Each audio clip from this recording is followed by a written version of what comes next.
on simple to understand terms that will help you make the right choice.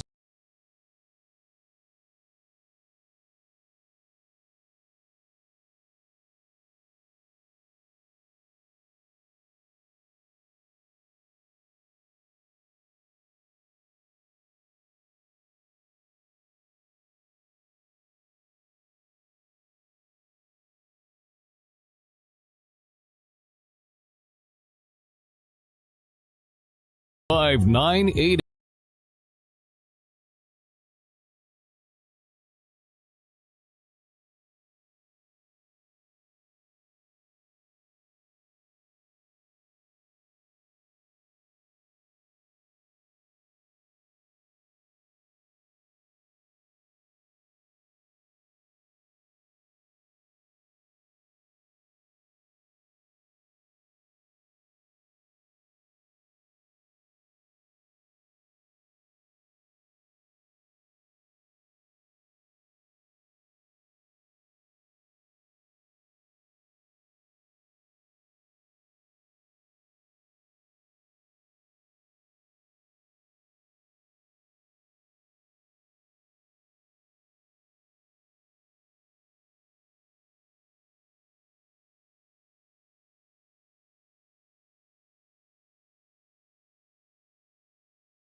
Said you needed some time, just a little more time to make.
FM and also online at mykcr.org. We are Lions. We bring hope where it's needed, support causes that matter, change lives, change communities, change the world. Visit lionsclubs.org to learn more. At St. Jude Children's Research Hospital, we're fighting against childhood cancer every day. At the heart of this battle are our donors. Most of us want to make some type of difference in the lives of others. St. Jude does miraculous work. The fact that no one has to pay, it's a place where everyone is treated as an equal. Everybody is welcome here, and it doesn't matter your religion or what part of the world you're from, all that is taken away. It just gives you some hope.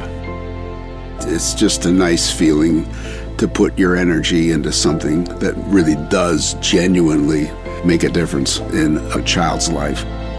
There's just no greater gift. If we have the ability to help, then we have a responsibility to help. Finding cures, saving children. St. Jude Children's Research Hospital.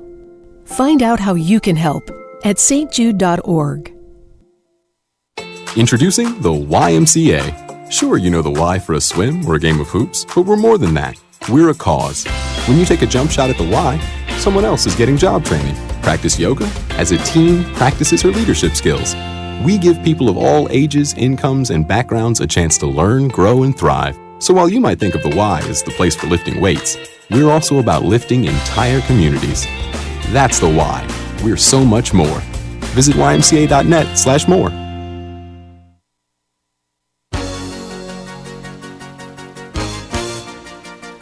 Hi, this is Winnie from the Rosendale Seniors, and I support Kingston Community Radio, and so should you.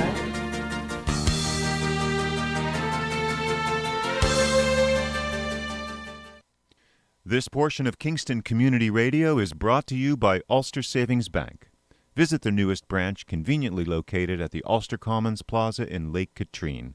Experience the difference that local community banking offers with the convenience of another great location, easy access, plenty of parking, and a 24-hour ATM. Ulster Savings Bank, invested in community, invested in you. Member FDIC. Whatever you'd like to do. That's good. All right, boy. This is Thunder Thursday. Good morning, Tony. Good morning, Richard. How are you? Good to see you, my friend. Good to see you. This is Tony Marmo and Richard Catabiani. Right. Richard is our designated guy for filling in when we need fill-ins, and thank you very much. You're doing an amazing job. You prep like no one else I've seen. Well, occupational hazard, retired school teacher, right, lesson plan A, B, C, and D if one of those doesn't work. And I've been from the Wing It family for a while. Good combo. Yeah, we are a good combo. It's good to see you again. And I just want to mention about our guests today, because we had such a great Rotary meeting last evening, which we'll wait to talk when Bill Calderera gets here at 8 o'clock. But 7:30 we have Elliot Auerbach, our New York State Deputy Comptroller, and 8 o'clock Bill Calderera, and then at 8:30 Lisa Moriello Berger. Correct. A former student of yours, potentially. I know Michael was in my class, okay. Young Michael. Yeah, Moriello. Yeah. Right, sure. Great family, great guys. And I think Lisa is bringing someone on who does a road race, a women's road race in the Woodstock area. So that person's calling in. Lisa will be in studio. So, great.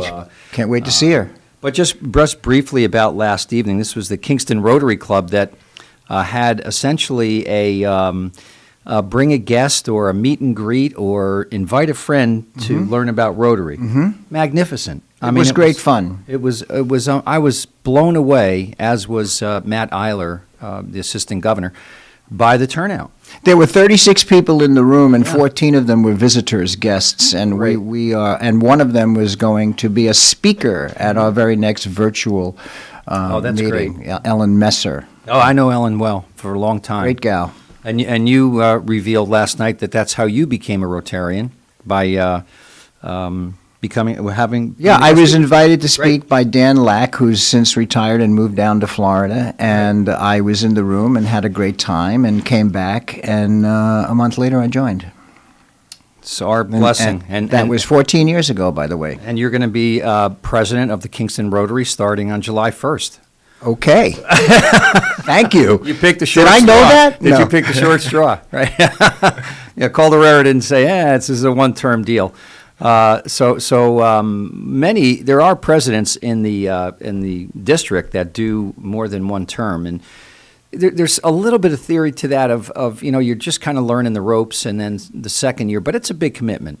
Second year you kind of hit your stride, but it's a big commitment, and it's nice to have some different flavor of personality, and it kind of keeps the club fresh. So indeed. So as you know, we were two clubs at one point. Right. We were the Sunrise Club, because most of us who were gainfully employed and were in school systems couldn't possibly go to a noon club. Right. So a lot of the academics came to the morning club, and I was president of the morning club at one point, and now I have and I mean this sincerely, the distinct honor of being the president of the oldest club. 1916. I think it might be the oldest in Kingston, period. I mean, with all due respect to the Lions, which is a great sponsor of KCR, and the Kiwanis, I believe Kingston was the first on the map here. I mean, Rotary started in 1905, and 11 years later, we have a club in Kingston. Indeed. So it's really great. And with all due respect to our brothers and sisters in Lions and Kiwanis and all the service organizations, we're a little proud of Rotary, so we think it's the greatest one in the world. We mentioned it last night, in over 200 countries, 1.2 million members, 35,000 clubs, just like Kingston, and it's a service organization. That's what we do. A shout out to the Lions. My introduction to service above self was through the Lions because my dad was president of the Lions. And as you know, mostly when you go to president, you had to be secretary, tail twister, treasurer, secretary, right, chief cook, bottle washer, and then ultimately. So I still have a lot of my dad's Lion stuff, including the thank you plaque. So it's in my office at home. Memorabilia. Oh, it's great stuff. Every time I look up, I say, well, it ain't the Lions, but it'll do. Lions Light, yeah. So we want to talk a little bit. February is Black History Month, and you have done some research, as is your way, which is great, and let's talk about it. So what's interesting is that throughout the pandemic, and when Lisa Moriello Berger gets here a little later, I will share with us some of the things I've found. I have 3 books in front of me, as you may see.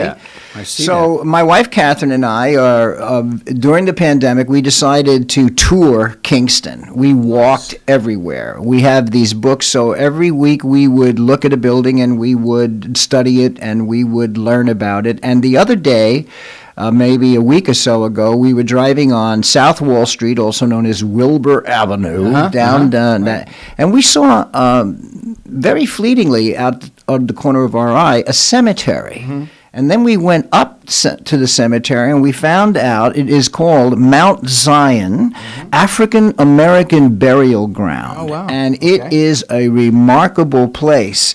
And I wasn't quite sure it was what it was until I started reading the headstones. And the first one I saw was Manasseh Snyder, horseshoer. Oh, and cool. then Ezra Van Buren, good old Dutch name, cook. Wow. And then I realized, geez, these guys must have been,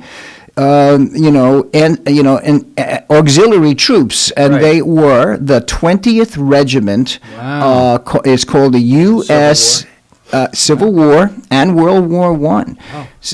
And we were really amazed that it was the United States Colored Infantry. Now here is. It being Black History Month, it was really interesting because these people were of color. They were not allowed to be buried in the city of Kingston. Huh. It wasn't the only cemeteries in the city of Kingston at the time were Montrepose and Wiltwyck. Sure. So we found that really, really very interesting. And then, so I'm just curious. Was the cemetery in pretty good shape? No, actually, it wasn't. And now there was a rededication in 2011, and there is a video that you could watch on YouTube, which is really quite moving. And I was thinking as Catherine and I were walking around, gee, this would be a great project for Rotary. Yeah. This would be a wonderful youth project, reaching into our community resources. Excellent idea. And one of the things that really amazed me about it was that this troop, this company, which was gathered in Ulster County, New York, and basically commissioned in Rikers Island, were sent to the South. They fought in Louisiana, they fought in Maryland, and this is the last fact I'll give you about these poor lost souls. The regiment lost a total of 285 men during service, 2 officers, and 283 of the enlisted men died. They all died of what was called camp fever. Oh. It was disease. It was typhus. It was cholera. It was malaria. Yeah. And so I found that really, really very interesting. And that, of course... not from battle necessarily, but some kind of virus or wartime disease where they wouldn't have the medical abilities to not at all. There were more, sure. Exactly, more, of the 650,000 people who died during the Civil War, about half of them died of disease or, failed amputations. Yeah, sure. It was awful. Yeah, it was awful. Barbaric, right. Indeed, barbaric. Yeah, so Black History Month is coming up in Kingston. Okay. Mm-hmm. We're in it now, right? Yeah, we are, and I have a few announcements about what's happening here in Black History Month. If I could find them. I will say that it's brought to you by Harambee. Yes. And that's a Kenyan tradition. Great organization. A community of self-help events, fundraisers for other activities, and the word, and I really love this, it's really quite Rotarian in its notion. It's all pulled together. Yes. Yeah. It's a Swahili word, and it's the official model of Kenya appearing on the coat of arms. And I will share with this, Governor, Tony, that one of our Rotarians back in the day of the morning club was Dr. Makajuma Umboho from Kenya. And one of the projects that we did with Dr. Umboho, who was a biologist at SUNY Ulster, where I taught for some time. I was thinking MD. I'm thinking I missed that person at Kingston Hospital, but go ahead. No, she was at SUNY New Paltz. SUNY Ulster. Yeah. And we sent 46,000 pounds, not additions, 46,000 pounds of books to Kenya, all of which were science books mostly. I remember that project. I might have been either at a guest at one of your meetings. A fabulous, fabulous project. Yeah, it was great fun, and we're still involved. Good. So the Black History Month, we have on Valentine's Day, we have a comedy show on February 12th where Harambee presents the show of the year featuring Jessica McNabb, Mike Belgrave, and a very special guest. And you could Zoom and find them on the internet. And then there's a self-guided Sojourner Truth Life community ride on February 15th through the 28th. Right. It's really a unique opportunity to take a self-guided tour with community members, friends, and family to visit the historic sites significant to the life of the American legendary abolitionist Sojourner Truth. Yeah. Whose statue is in Port Ewing. Right? Yeah. Right. Beautiful. Yeah, she grew up speaking Dutch. Oh, no, I didn't know. Yeah, and she was beat incessantly by her English master because they couldn't understand each other. Wow. Horrible stuff. Yeah, I know. And she was raised by a Dutch family? Or yes, she was. Yeah. Yes, she was. Interesting. Her name was Isabella, it escapes me, it sounds very much like Van Buren. Yeah. But, that is really quite a remarkable person who did very well. And as we get on through the rest of the day, I'll share some other announcements about what's going on. Factoids. Yep. So part of our we're trying to get more folks to come into service organizations, and obviously Rotary is our service organization. Rotary International, which is in 200 countries, as I mentioned, all over the world, and is very sensitive to issues of diversity, equity, and inclusion. And so we started a committee this year, a team of district-wide club Rotarians chaired by Earl Miller, who's an amazing guy, former assistant governor down in the Rockland County area, now resides in the Newburgh area, he and his wife. And they've been doing an amazing job just trying to shine a light, especially during, the times that we're in right now, Richard, in terms of, so many flashpoints, and the last year has been horrific, even with respect to, I'll say race relations, almost akin to the 60s, which you grew up in as well. I did, and I think flashpoint is really a very good word for this. Yeah. You just never know when the kindling temperature is going to reach the point where it ignites. Correct. So I think it's, in my mind, what Rotary is doing is all about talking about tolerance and peace and understanding and having conversations and bringing people to the table. And it's apt that you're talking about Black History Month, right now. Look, all the ethnic groups bring their own gifts to the table as well. I mean, we were talking earlier about, the Italian immigrants coming in and working in the brickyard. Same thing with the Irish, same thing with the Germans, same thing with the Polish. Just about every ethnic group has come to this country and faced difficulty at their time, when they entered. But you know what really amazes me about most of the immigrant groups that have come to the country and continue to come, the only word that comes to mind is they endure. Yeah. We really endure. Yeah. And I think that's the American character Yeah, in absolutely. general. Wherever we come from, wherever we as our guest Elliot Auerbach said when I was researching some of what Mr. Auerbach is about. Yeah. He mentioned that he grew where he was planted, and that's from Ella Grasso, the first woman governor of Connecticut. And I believe that all of the immigrants just grew where they were planted. Of course, you needed to be nourished. Yes, but, absolutely. But you endured. No, it's a absolutely correct approach, and we're also thinking about, Rotary, also thinking about ageism, which is a whole nother form of discrimination, if you will. But in terms of the older folks in our society, we certainly want to embrace the younger folks, but we don't want to throw out the older folks either. And so this is a big tent. I talk about that a lot. It's Rotary is a big tent when we talk about service, and then I think the percent. I started in Rotary before there were women in Rotary, and that just blew my mind. And the same thing with the other service clubs. About the mid-late '80s, these organizations were all men. I mean, and pretty much all white men. So what was really refreshing about the visitors meeting last night on Zoom for Kingston Rotary was that of the 14 visitors we had, 12 of them were women.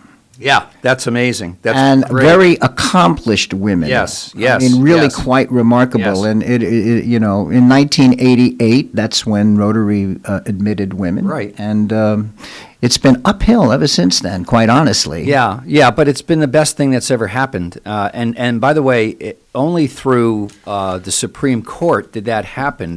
Rotary didn't say, nor did Lions, nor did the Kiwanis say, oh yeah, let's bring in women. The U.S. Supreme Court had to say, you will admit women into your service organization. Yeah. So, we've come a long way, but we've not come a long way. We still have miles to go before we rest. But, that's just what it's all about. And I think to, shine a light this month on Black History Month is apropos, especially in this area. And, we have a thriving black community here, I think. But, again, issues and problems and concerns that we need to deliberate, talk about, have a dialogue about, and that's what I think that's what it's all about. So, yeah, and that's what Kingston Community Radio is all about. Is getting these messages out there. Please support us. We're a 501c3 not-for-profit radio station. We don't have corporate. Thank God, corporate people that are saying, play this commercial, play that commercial, do this, do that. We are funded by the listeners, and we're funded by our great underwriters. And so, yeah, it's we're all about the community. So, creating the dialogue is really important. Keeping the dialogue ongoing is really important. And I couldn't agree with you more. Radio is really a good vehicle to do it, especially community radio, because we're all in this together. Yeah, absolutely. So I think a shout out goes to all the folks that kept our roads clean. I thought they did a pretty good job given the magnitude of this storm that came through. It's a little bit funny though. I mean, we live in the Northeast. We've had these storms now for as long as I can remember. And we always seem surprised, don't right, we? Exactly. What's that? What's that? And let me go to the store and buy everything that I can. Right. But I guess at some point that's probably makes some sense. But, enough of all that stuff of toilet paper, and thank God that's a little bit over. But no, I was thinking the DPW folks, the Department of Public Works, the state, the county, the city, all the local private companies that do plowing. I mean, they're out there at 2, 3 o'clock in the morning, and we're just, nice and toasty in our little bed, and Correct. and they're working their tails off to make sure the roads are open. Essential workers can get to hospitals and nursing homes and fire departments and places like that. So, a shout out to all those folks. Yeah, and Kingston Rotary, as you may remember, Tony, we placed placards. Try to say that 3 times fast. Placed placard, yes. Yeah, it's true. We placed placards at most of the intersections, thanking our essential workers. Yeah. Because we really do appreciate them. No, it's critical. It really is, and I think they're on. I'm not sure how much it matters because the supply is not there, but I think they're on the vaccine list, and I think they're first up. Most of them, I think, have received their vaccinations. I'm on one list, and so I'm waiting patiently, but whatever. I've only been on. I think I signed up maybe about a week or 10 days ago. So I mean, when I was running nursing homes, the administrator was always. I was always the first person to get vaccinated for the flu shot because I wanted the staff to see, okay, well, the administrator's taking the flu shot, and he's kind of old, so. Well, you lead from the front. You have to, You really do. and so, but, it's funny because since I left the nursing homes 7 years ago, I stopped taking the flu shot because I didn't think, they're little petri dishes, these little healthcare places can be. And so, but I haven't, knock wood, I'm not going to say this because I'll jinx myself if I say this, Yeah, it's very Italian, by the way. Right, I know. Yeah, so when I was aware that I would also need a flu shot, COVID, Catherine, who is the chief executive officer of our family, basically called up, and we found out that if we drove to Plattsburgh, or Potsdam, we'd be able to get one. And we had a bit of cabin fever. We did not go, and the only reason we didn't was because we'd have to drive back for the second shot. Oh, right. So if it was a one-shot deal, I'd be wearing a Plattsburgh sweatshirt. Yeah, that would be cool. A little road trip. Yeah. A little road trip. That's a great idea. But I know that things are changing, and they're looking up. Yeah, I think the numbers are moving in a positive direction, although I think deaths are up. But I think the hospital rates are dropping, to the extent that the vaccine's out there, which is really not that prevalent. I think it's going to work. We just need to have some time and patience, and people still need to be safe and protect themselves, wear the mask, and believe the science. Believe the science, right? I mean, there's a reason for this stuff. So, and Super Bowl's coming up, and I know the word's out there that if you're going to watch the Super Bowl, watch it with family or close family, not 50 people from the local bar, which is not a bad idea, but not today. You can't do that. Lawrence, any pick on the Super Bowl? I'm not watching it. I'm not watching another Tom Brady freaking Super Bowl, dude. I beg your pardon, young man? Fried chicken. I'm going to go to Liam's house and eat fried chicken. And you're not going to watch it? Not even for the commercials? See, I'll watch it for the commercials. No, I'll watch that, but I had enough of Tom Brady, man. Yeah. Retire. Well, I got a feeling he's not going to. He's a big Giant fan, so Lawrence is. He's right, wearing unless his the Giants blue. are playing, like in the I didn't really watch. I watched the playoffs because the Bills were in it. Yeah. And I was rooting for them. Yeah. But when it comes to the NFL, or even with MLB, if the Yankees or the Giants aren't playing, I just, Yeah, I'll tell you, I watched the Knicks game last night. Yeah, they're getting good. For the first time in forever, and they almost lost. I was getting they almost gave it up in the end. 18-point lead, and I'm saying, oh my God, I stayed up to watch this. I know, I'm getting aggravated. They're getting better. But they pulled it out, and they got a young squad, and their coach is good, and so it was. Yeah, they're finally headed in after 21 years. They're finally heading in the right direction. Yeah, they had but who's counting? But who's counting? Right? Yeah, long time. We used to call them a rocking chair game, because if they're up by 18, 20, or any team that we're rooting for is up by 2 touchdowns or 5 or 10 runs, we call it a rocking chair game. You just sit back, you rock, and you watch the game. It didn't. It turned away from a rocking chair game. So Yeah. So what do you got there? You got not much. I mean, tell us about the book. About the books you have. Yeah, I mean, so if you're watching on YouTube, you can see these, and people should watch on YouTube because it's an easy way to watch KCR. Correct. So basically, Kingston is really a remarkable place. I mean, on so many levels. Dr.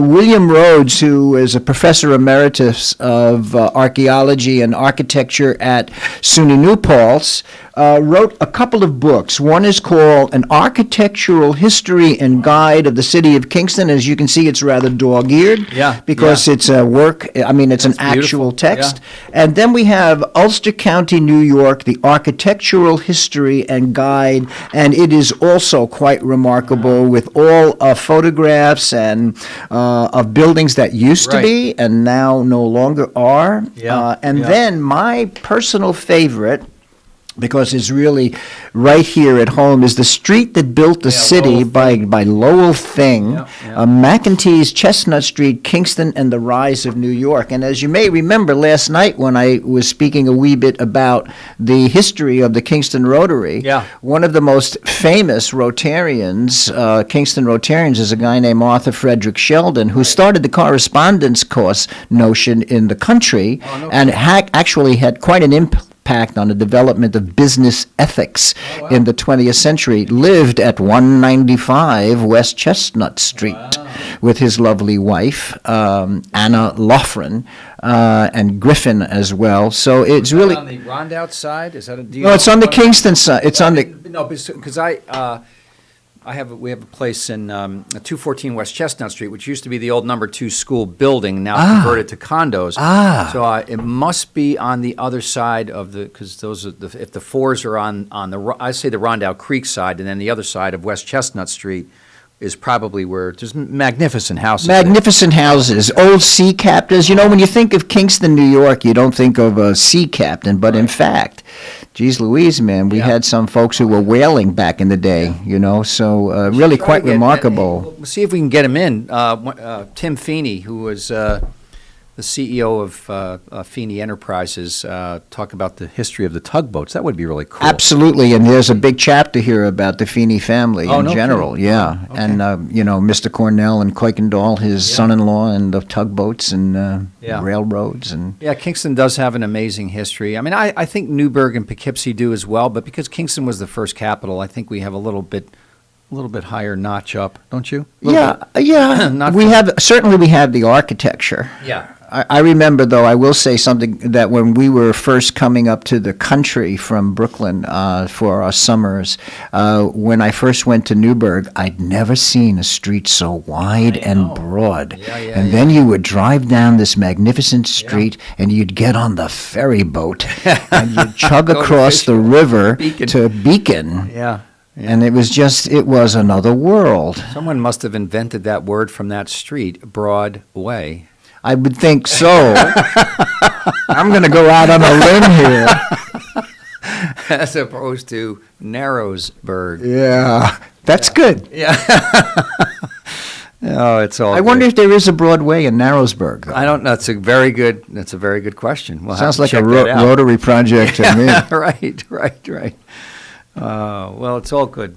Yeah, I think Elliot should be calling in soon if he's not already, and we can go to break. And we're going to come back with Elliot Auerbach, the Deputy Comptroller for the State of New York.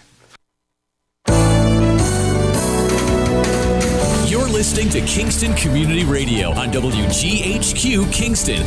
On your radio at 920 AM and 92.5 FM, and also online at mykcr.org. Long ago, you wouldn't think of galloping on a horse while doing calligraphy, and you wouldn't have attempted to ride your bike while typing a letter. Yet you think you can safely operate a multi-ton vehicle while texting? Behind the wheel is no place to multitask. If you want to BRB, drive now and text later. Lives depend on it.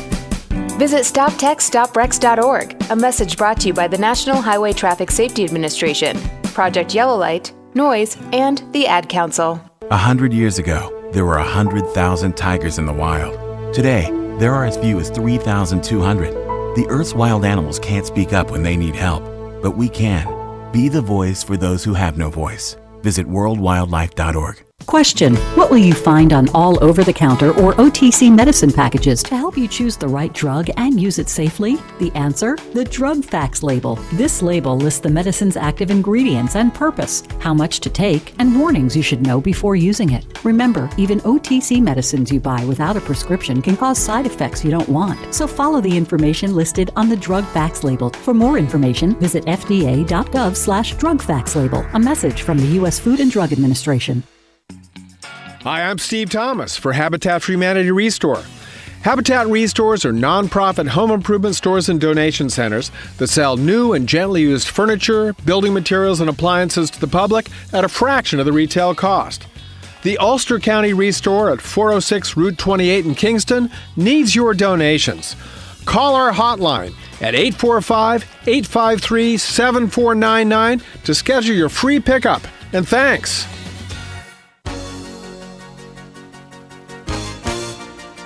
Hi, I'm Ruth Quick from Town of Ulster. I support Kingston Community Radio, and you should too.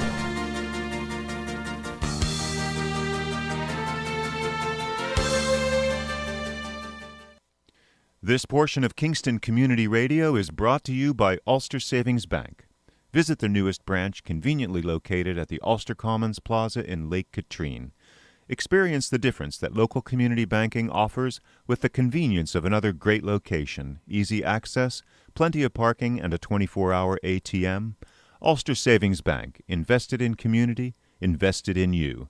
Member FDIC. Okay, folks, we're back. This is Thunder Thursday. This is Tony Marmo. And? Richard Canabiani. Good morning, everybody. Good morning, good morning. And we have, I think, the inimitable Elliot Auerbach on the phone, on the call-in line. How are you, Elliot? Good morning. Good morning. Good morning. Well, good. What is it? Today is Thursday, the first Thursday of February, and guess where I'm at? I'm sitting here having coffee with you. It's so good to see you. But talk about a dapper dresser. Elliot is that, and my co-host today, Richard Catabiani, I don't know if you two know each other. He is also a dapper dresser. His father was a tailor. We chatted about that in Brooklyn on the line, and that off the air rather, and that's where he got his threads from. Yeah. Yeah, we were our dad's calling card. My brother and I. We had absolutely no choice, you know. Someday I'll tell you a story about the uniforms he used to make for us at Catholic school, but that's another time. Good morning, Mr. Auerbach. We've actually met. Kudos to you for weathering the storm by sitting next to Tony Marmo this morning.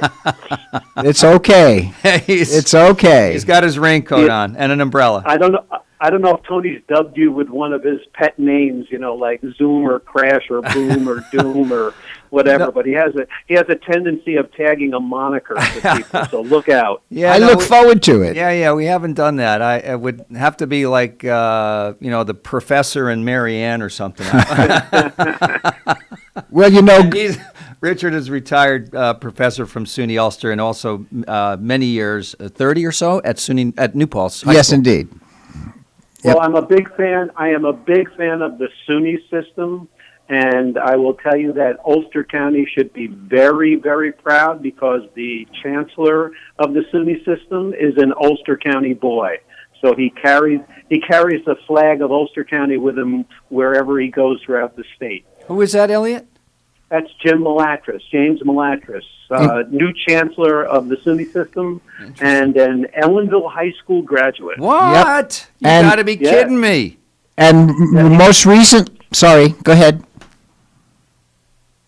No, he's just, wonderful guy, and he's been on tour, I think, throughout the state. I think he stopped at SUNY Ulster and saw President Roberts last week, I believe. Correct.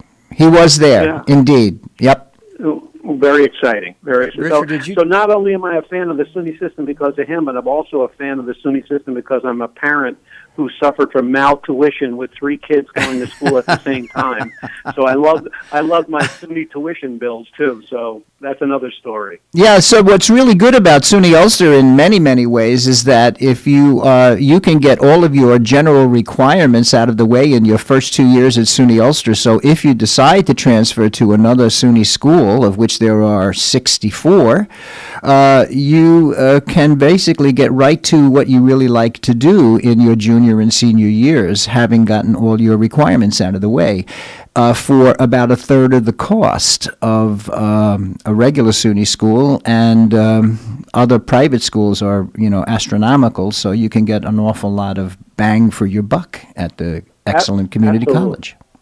Absolutely. I'm often hearing too now that many high school seniors are taking their senior year, especially the Ulster County folks, at SUNY Ulster and walking out across stage with their high school diploma plus 15 college credits, which is remarkable. Indeed, and sometimes some of the programs, the bridge programs, you can actually get your associate's degree as well when you graduate high school. It's rare, but it's doable. And one of the Rotary programs that we have is the President's Challenge, where the Kingston Rotary Club, Highland does it too. Oh, that's right, and Roundout. We identify an 8th grader whose family has never enjoyed, a college education and might be considered at a disadvantage financially, and we follow this 8th grader all the way through to grade 16, which is really lovely and very powerful, and we are quite proud of it. What a great opportunity! What a great opportunity! Yeah, it is a good one. Elliot, Richard has done a lot of research on you. Well, I'm not sure I honestly, as I told Tony and just about everybody who knows me, I am not a fiduciary guy. If I have to figure out a tip in a restaurant, the socks come off, I count toes.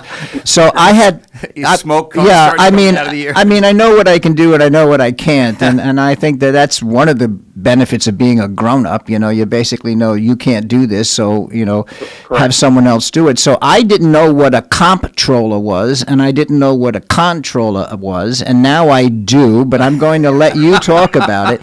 But one of the things that really amazed me is that the comptroller word actually goes back to the Battle of Hastings. This is really bizarre because when the French came in and overtook the English, they had to have somebody to count everything that there was in the country, and so they did the comptroller. And I understand that there is a difference between a comptroller and a controller. One is basically for-profit and one is a non-for-profit. And now over to you, Elliot. Well, you've really teed it up for me. I can tell you this. This is what I did for the last 10 years when I was the Ulster County Comptroller, and I went around to speak to a variety of different public interest groups, high school classes, etc. I would write the word comptroller on the board, COMPTROLLER. I would then circle the 2 letters M and P and say that we're the money police. And that's basically the way to describe the role of a public servant, a public comptroller.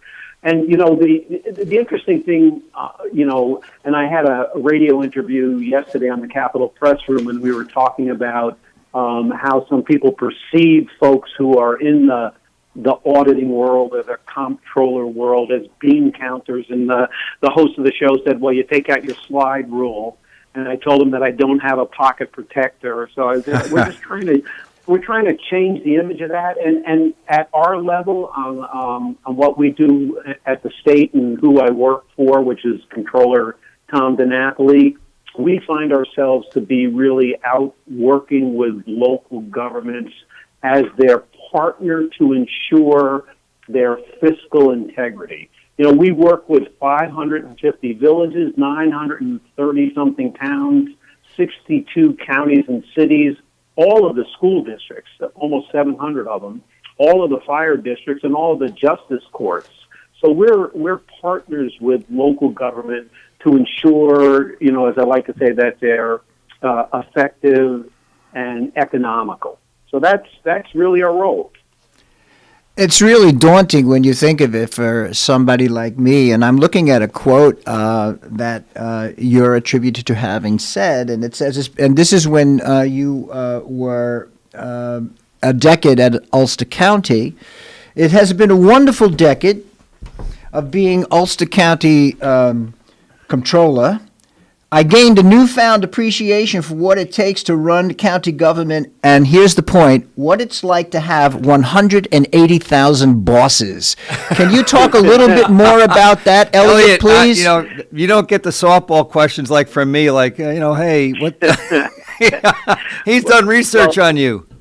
Well, what I really meant by that is that I viewed myself as accountable to the 180,000 people of Ulster County, and that's who my bosses, that's who I answered to. I didn't answer to the legislature. I didn't answer to the county executive. I answered to the people. And when I first ran, and if you recall, the controller position as well as the county executive position was brand new in 2009. It was the result of a charter change. I think folks in Ulster County were literally fed up with what they saw as waste and abuse and moved in that direction. And when I stepped in 2009, the first thing that I recognized is who I am most responsible to, and that's the folks that live and work in Ulster County. And I brought that with me on the state level, too. Of course, it's a little bigger than 180,000 people, I can tell you that, but quite honestly, I view myself as responsible not just to Controller DiNapoli, but to all the people in New York State who rely on the Office of the State Controller to be that same fiduciary watchdog, so to speak, to look out for the interests of the people.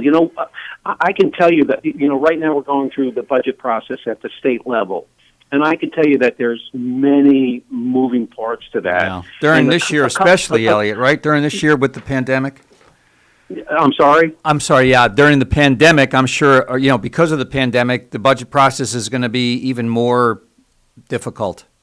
Oh, it's arduous. I mean, but I'm looking at the impact right now on schools and what the budget is doing to education. I'm looking at the impact on cities and towns and villages and counties and, how they're going to be impacted by the budget as it exists now. And then, drilling deep into some of the other areas of our responsibility, what happens to the fire districts and the library. So it's amazing to see how we work as a state and to see the impact that local officials have on the people that they serve. Yeah. That is so refreshing, I must tell you, Mr. Auerbach. It is really comfortable to hear you talk like that. I wonder if, and I noted that you were born and raised in Ellenville, which is a very small village, as I recollected back then. And I wonder if, just coming up from the ranks, being just a blue-collar kid, has imbued you with this notion of fair play. Can you talk a little bit about that? Well, I will add to my legacy here. I was born and raised in Ellenville, but I grew up in the back of my parents' hardware store, in front of the nail bin. Where we weighed off nails by the pound. I mean, I learned. I was very, very fortunate to have the parents who were that of the greatest generation, folks who had work ethic. My mother came from Europe, so I'm a first generation American on her side. I watched her values that she brought with her. My father was a typical greatest generation kid who went to war and served, on the 4th Armored Division under General Patton, and you hear stories about that. So I was able to glean from them what it was and how they did it. And they instilled in me a value, many values, quite honestly, that really are just basic, intrinsic human values that I've brought along with me wherever I've gone.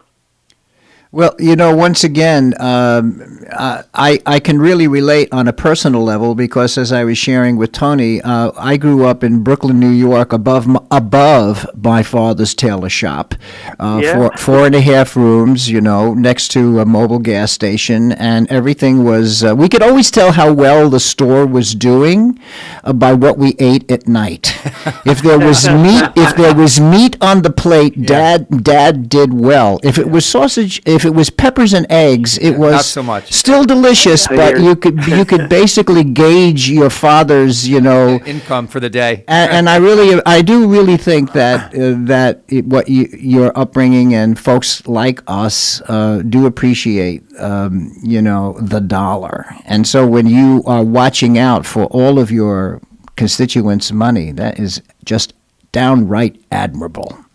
Yeah, and you bring along with you also, again, having grown up in the hardware store world, you bring along with you that quote customer service unquote approach to dealing with people. And I say this, I'm very lucky. I have 300 folks that I work with, and we always say, who in the state level, who are our customers? Who are the people that we serve? Well, we serve the mayors and the supervisors and the county executives and the school superintendents and business officials and the fire chiefs. So we brought that along with us, and I think that is an attitude that I don't believe lacks in government, but is an attitude and a lesson that can be taught in government. People are there to serve, and who they serve is the people that they represent.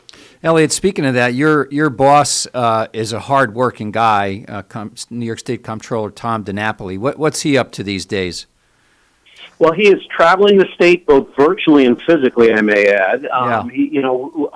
There is not a day that doesn't go by that I'm in awe of his schedule because he is all over the place. Again, we're busy together from my perspective, working with the controller, looking right now at the impact of sales tax on the state. And so the controller just came out with a report on that this past week. And what last week? What the sales tax spin is, quite honestly, is that we saw a dramatic drop in sales tax, but it was dramatic. It declined 10% across the board, year over year.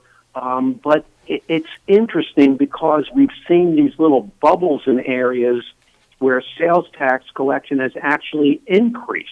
Yeah. So it's, and certain geographic areas where sales tax has increased. So the biggest hit, of course, comes out of New York City. But, when we look at the year of 2020 and lining up against 2019, revenue dropped $1.8 billion with a B dollars in sales tax collection. And if folks don't understand it, sales tax is the fuel that keeps the engine of a lot of local governments moving because while the state has a 4% share of the sales tax, Ulster County, for example, has an additional 4% when you pay that 8% at the register.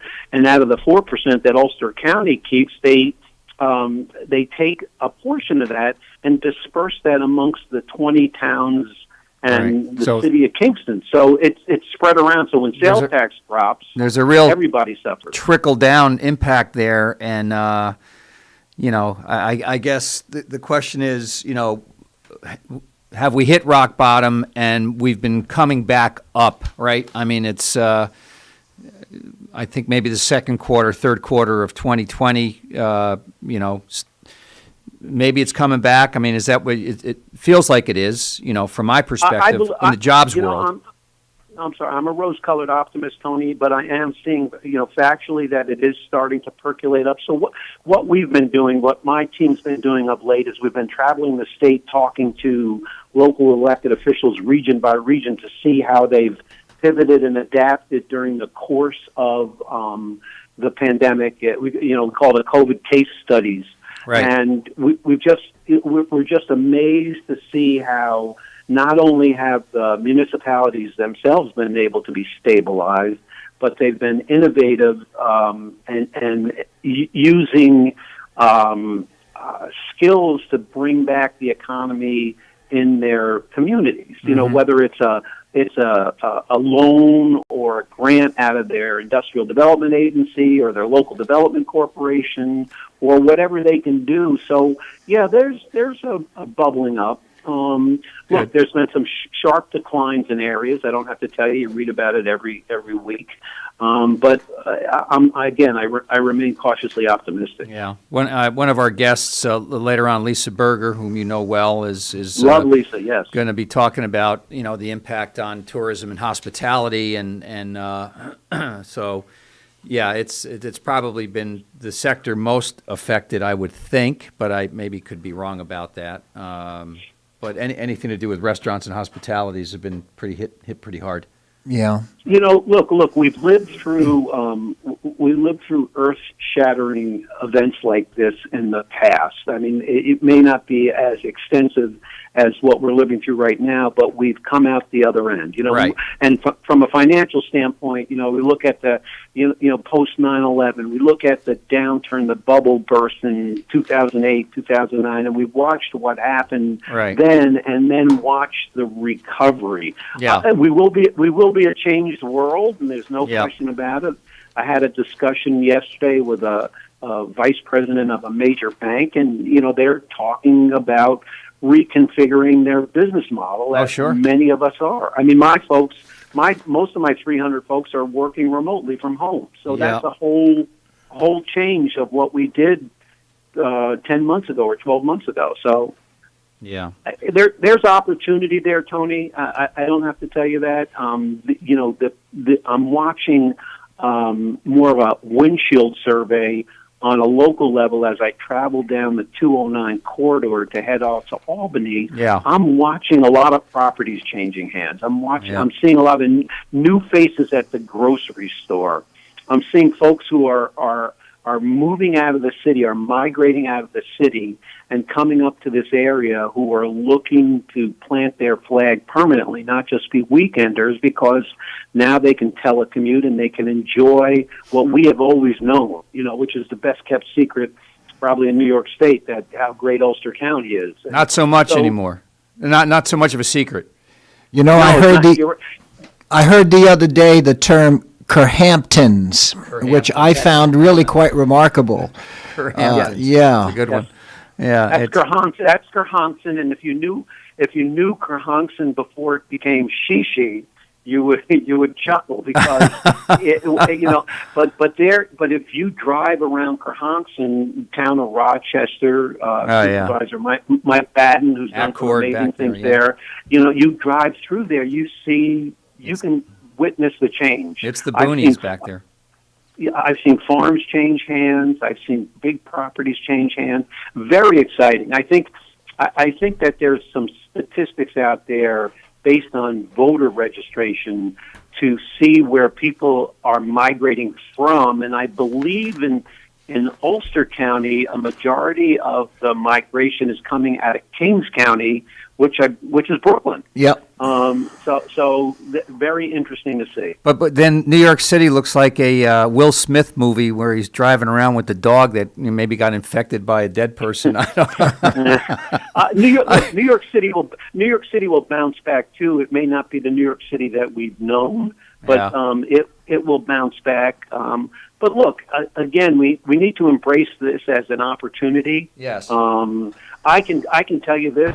And this is just on a personal note, I would travel all over the state, and I would look at my gas expenses, and I can tell you over the course of the last 10 months, my gas expenses have dropped dramatically, which means that I have more money in my pocket to do something else, but also it probably means that from a green economy standpoint, from an environmental standpoint, that's a good thing too. Yeah, absolutely. So, apropos that, can you tell us a little bit more about how the new order of business with Zoom affects dialogue, and how do you keep all of the all the issues on the front burner when you're so remote? I know that's not a trick question. It's something I really think about. It's sort of like, how do you really how do you deliver really good education, instruction, if you're not in the same room with your folks? Boy, you've touched my sweet spot here. Because one of the things that I've been really developing with my team, and I have some great people.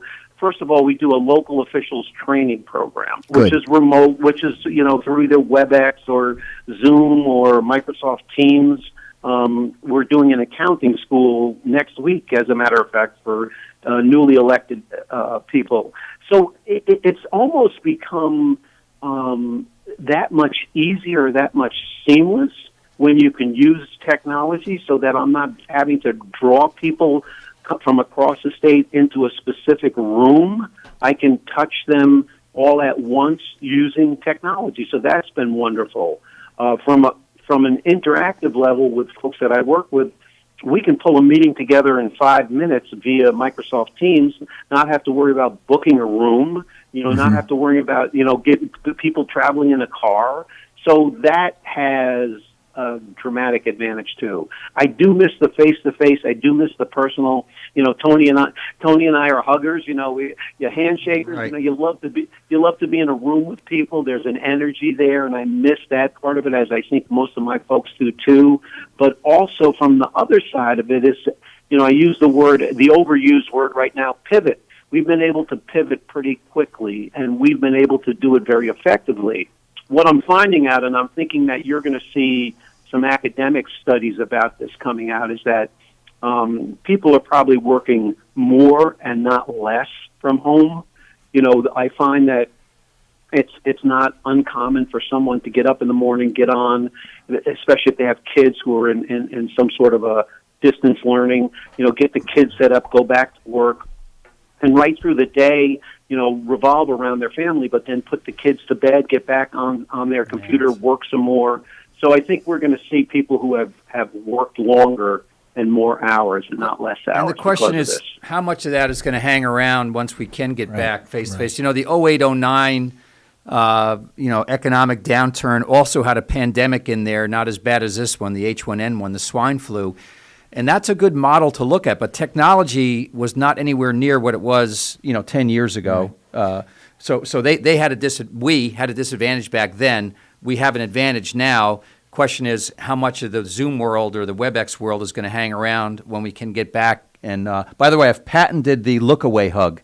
The look-away hug. Am I witnessing a look-away hug as we speak? No. Okay. It's an actual physical look-away and a hug. You look away. Oh, okay. Okay. You need a mask, but you can still pull it off. That. It's so your mouth is going the other way and your body is going one way. Your mouth is going the other way. I'm stunned. So zooming actually, as you said, Elliot, zooming, it really keeps us current and relevant, and I think it would be a mistake to go back to doing business as usual the old way, like the good old days, the nostalgia for, You mean 2019? Yeah, the good old days, right. So I do think that, you're certainly on the right track. Thank you very much. I'll use this other overused word with you right now, too, and that's hybrid. And I think we're going to see a hybrid approach to doing business. I don't need my folks physically in a location 5 days a week. And I think it'll be to everybody's advantage. Yeah, that's going to hang around for a while, except if you're a real estate owner, not apartment owner, but an office owner in New York City. You may have make a bowling alley out of the place. I don't know. Not a bad idea. All right. Elliot Auerbach, thank you, New York State Deputy Comptroller. Be well, be safe, and you owe me a ski date. Thank you, guys. I appreciate it. Take care of yourself. Thanks, Elliot. Talk to you soon. All right, Lawrence, take it away. You're listening to Kingston Community Radio on WGHQ Kingston. On your radio at 920 AM and 92.5 FM, and also online at mykcr.org. Someone in your town, at your school, or where you work is suffering from Crohn's disease or ulcerative colitis.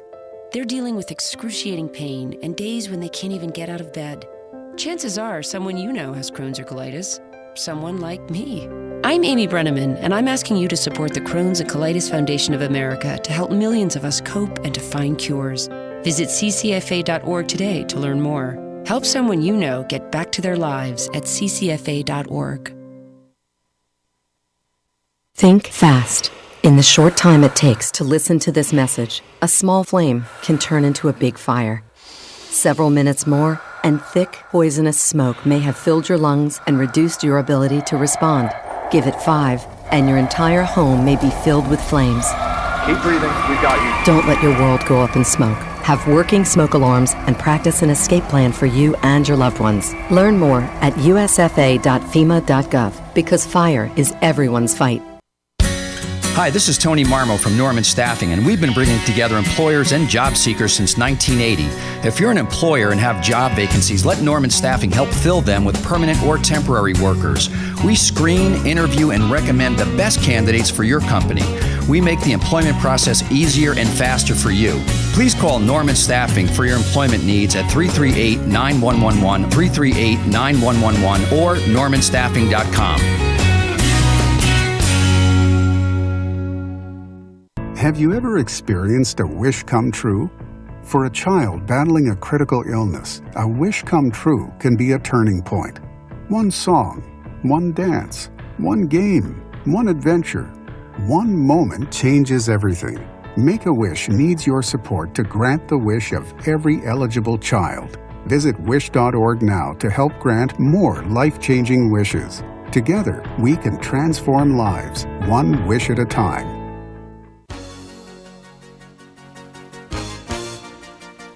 Hi, this is Winnie from the Rosendale Seniors, and I support Kingston Community Radio, and so should you.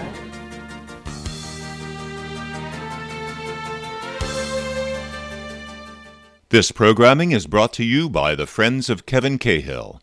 As a strong advocate of local broadcasting, Assemblymember Cahill urges you to support Kingston Community Radio with your time and donations. Your contributions keep KCR vital and on the air at FM 92.5, AM 920, and on the web at mykcr.org. Please join Assemblymember Cahill and send your gifts of $10, $25, or more to Kingston Community Radio, Post Office Box 4364, Kingston, New York 12402. Together, let's keep KCR alive.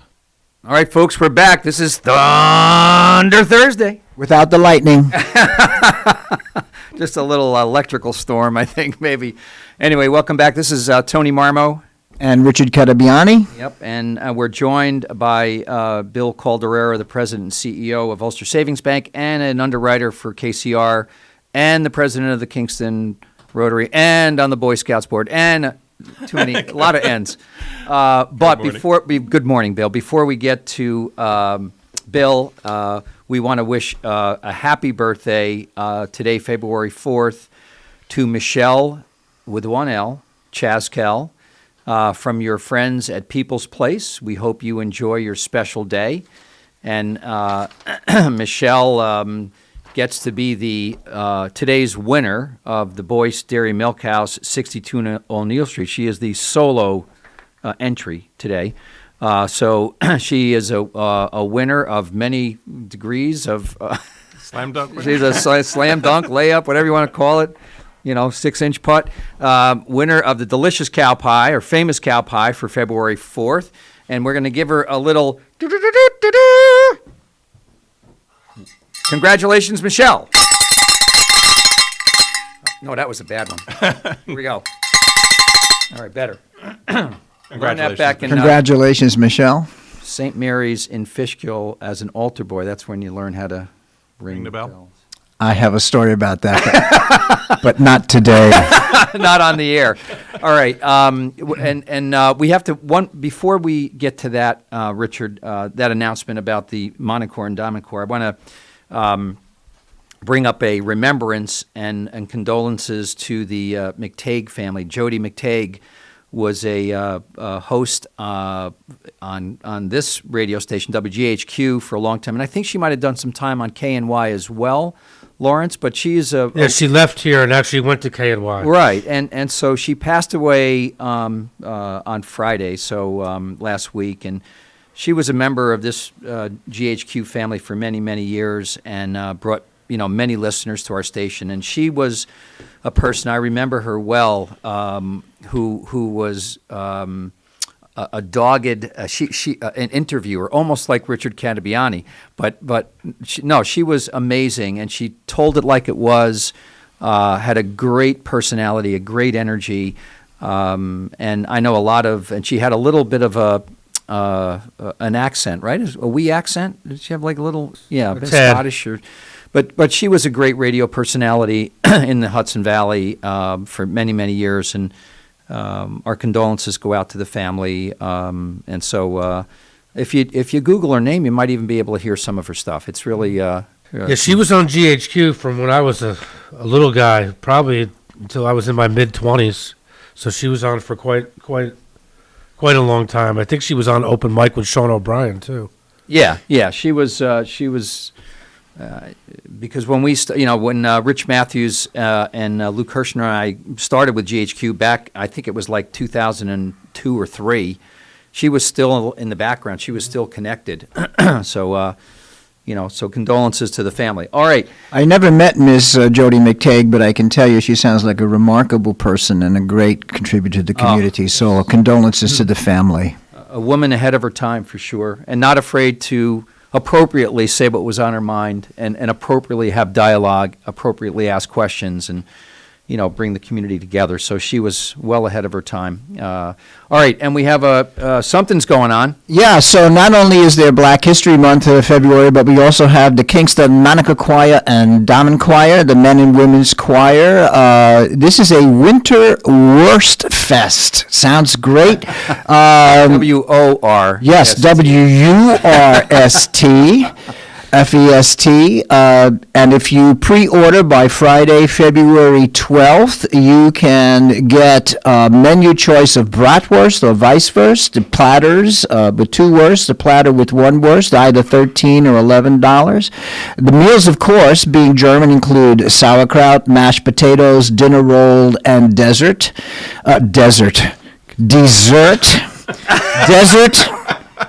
Yes. Dessert.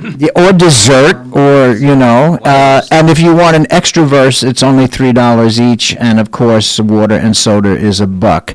Walk-ins are welcome while supplies last, and if you are so interested, please contact Marion Elfine at 845-546-3534, or Anne Marie at 845-336-7440. Once again, Marion at 546-3534, or Anne Marie at 336-7440, all at 845 area code. Sounds delicious. Sounds absolutely delicious, and the choirs are pretty good too. I've heard them.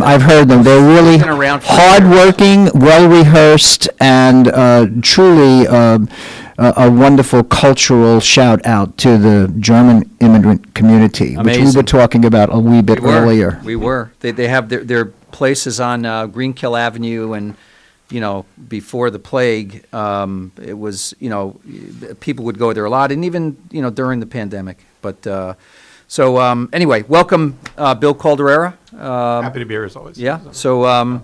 Before we talk about Rotary and the great evening last night on Zoom that you all put on, let's just talk a little bit about what's going on in the banking world these days. Only because that's what you do. I know you do a ton of volunteer work, but occasionally you have to pay the bills. Pay the bills. Pay the rent. We have a lot going on. It's actually our 170th anniversary year. Wow, so that's a big deal. So it's a big deal for us, and we're having some fun with that. So we announced at the latest chamber meeting that this year what we're going to do is 170 acts of kindness throughout the year. Nice. Some of those will be completely random. Okay. And some of those will be planned out and pre-announced. Wow. Okay. So we're working through How those. Cool is that? At the chamber, we actually gave out 2 random gift certificates to people that just were either commented or nice. posted something while we were on for the chamber, which is actually now all on Facebook or live. And we give out a $170 gift certificate for the 170th year to an individual to use at any chamber member's business. Wow. And another one for 1851, which was our founding year. How cool is that? And if they were Ulster customers, which both winners happen to be, we actually doubled those amounts for them. Wow. Okay. That's $1,851 or $18.51? No, $1,851, so it became $37.02. Holy cannoli. So we were trying to promote, Fantastic. Promote our local businesses in addition to, having some fun with it. Right. And those are some of the things that we plan on doing, throughout the community. Congratulations. That's great. So our actual anniversary month is April. It's April 12th is the actual day we were founded. So, we're gearing up toward that one. And you might have a big party in the studio then. Maybe might have a big party. We wish we could have have a big party, but I know you can't. I don't think they're going to let us get everybody together this year. The governor is, he's opened up weddings and the bigger venues with conditions, obviously. But I think that's a light at the end of the tunnel in terms of, starting to open up. But let's. I mean, the mortgage world is hot on fire, right? Yes, I mean, still going like crazy. gangbusters. People are buying houses left and right and left, and the paycheck protection next round is out there, right? Round is out. So we have a number of businesses. If you never took a paycheck protection loan, you can go get one now, and those funds are available. That would be what if you got one before? And if you got one before and you're eligible, you can get a second round. There you go. There's two different forms. There's a ton of information on our website of ulstersavings.com. There's links to fill out applications and complete them all online, or you can always call us as well, and it's 845-338-6322 is our number. Lobby is open. Lobby is closed. Lobby is open. We have greeters at the door, so you'll be greeted by a greeter. Obviously, we ask everyone who comes in to have a mask and or a face shield for protection. They are monitoring the number of people in the lobby at any one time, so we may just be asked to wait for a moment if there's people inside, just for everybody's safety and protection. But most of the time we can handle them, and it really depends on the types of transactions. So if you're I'll talk just about our main office. We have a coin counting machine, we have the teller counters, and we have offices, and depending on where you're going. Within that, and that's a pretty big lobby area. There's some banks that are about the size of the studio here, and but that's pretty. You can socially distance pretty easily, or physically distance. In that location, it's easier. In some of our smaller locations, it's by the size and square footage and safety. Safety is our first priority with everybody. I'm sorry they coined that term and it just stuck like glue. Unfortunately, I wish they would have picked physically distance. Yes. Instead of socially distance. That's it was. We talked about good. That a lot in our. We talk about that internally more. We use physically distance. Yeah, that's really what it was supposed to be. Right. Socially distance seems like you're living in a cave or something. You're not. You're a hermit somewhere. So listen, 170 years ago, so when I was looking up the history of Ulster County Savings Bank, and I found out that one of the presidents of Ulster County Savings Bank was a fellow named Alton B. Parker. Does that name ring a bell to you? Heard it, yeah. So Alton B. Parker became a president. He was a Kingston lawyer of this excellent savings bank that you now run beautifully in 1896, and he resigned from the bank in 1904 to run against, are you ready, Theodore Roosevelt. He was a Kingston boy who was a banker and a lawyer, a Supreme Court justice, and had the audacity to run against Teddy Roosevelt, and he was trounced summarily in the election of 1904. And as we are all aware of electoral votes these days, I'll give you some numbers: 336 electoral votes to 140, only carrying the traditional Democratic South block in the South. So you're an excellent company. Are you running for public office, Bill? I learned a lesson from him very well. So I have no plans to ever run for public office. Another thing, as I mentioned to Mr. Auerbach, I'm not a money guy, as you very well know. Could you tell us what a mutual savings bank is, please? Because I noted that it's different than the other banks that I've been looking up. So can you tell us? Absolutely. So a mutual bank, if you think about it, is a bank that was formed. It has no shareholders. All right. So we were formed, and our founders, and this is really in our DNA. Our founders got together because they felt there was a need for a banking facility within our local community. All right. They put up their own capital without any real expectation of getting that capital back or any return on those funds. So it's truly a philanthropic endeavor that go forward. So we have no shareholders. We exist for the benefit of our customers and the community. And that allows us to take a long-term approach on our decisions. So, as you know, on any public company, in particular, right, public bank, the fiduciary duties of myself, as if I was a CEO or the board, and every employee, their first fiduciary duties is to the shareholder. So by definition, the customer can admit, at minimum, has to be number two in that conversation. We don't. We can think about the customer first all the time, and I really love that within our model. And we kind of treat the community as a shareholder in the form of a dividend. So we don't pay a shareholder dividend because we don't have shareholders. So we give that back out into the community. As you know, we formed a foundation, and it's. We did that, and since just the forming of, not our 170 year, but just the forming of our foundation, which is 2001, we've given about $19 million back. That's amazing. Out into the community. It's averages somewhere around $500,000 a year or more. And it's so important. In different years we give more when we're able to, and it's been phenomenal. So it's just a big part of our DNA, and that really does go back to our founding. Yeah, you don't see national banks doing that, I don't think. No. If they do, it's like really not. It's kind of talked about very little. Well, it's not to the same level, and we've talked about this before. But for us, the monetary contributions are important, but also it's the manpower, right? Yeah. A lot of our nonprofits and different pieces. So we want our employees to be engaged in the community, not just we don't just want to write checks out. Right. So we've given up to 10,000 man hours of our employees, and we ask 100% of our employees to volunteer within the community. And it's really phenomenal. And you mentioned we all sit on a number of boards or go out and do community activities, and we don't care what it is. You know what I mean? Right. We ask our employees to find what their passion is. So if that's kids sports and they want to be a coach, that's great. If they want to, local volunteer religious organization, volunteer at the church, whatever it is, it doesn't matter. We really just want them to be involved. Because that's important to us, and it really goes to our DNA. So you're basically bringing traditional values to banking. Mm-hmm. Yes, yeah, and we've had those values for a long time. We have very strong value statements that we use. We don't often market them, but those are things that are very important, and I think help us and help me make my decisions, help everybody within the organization make our decisions. And I think it really helped us through the pandemic. So those are things we talk, and we talk about them in the terms of beliefs, right? So we believe in being a major agent of positive change within our communities. I would think no less from a Rotarian who's that's running an organization with the same values, pretty much, that Rotary runs by, in terms of service, integrity, diversity, very close. Leadership. Those core values are very close to Ulster Savings Bank. And I just want to segue, if we can.